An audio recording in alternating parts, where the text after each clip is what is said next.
First thing you need to do, press the power button twice without stepping on the brakes. Next, make sure it's on trip A. If it's on trip B, make sure you toggle through and trip A.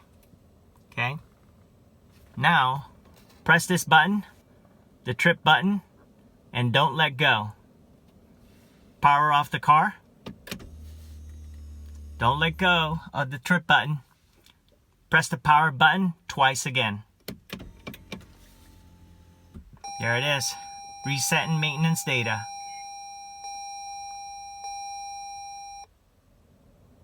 Now you can let go. That is it. Another successful project. Changing the oil on my hybrid XLE Avalon 2015. Thank you so much for watching. I do appreciate it. Don't forget to click subscribe, click that notification bell. Chat with you guys later. Bye for now.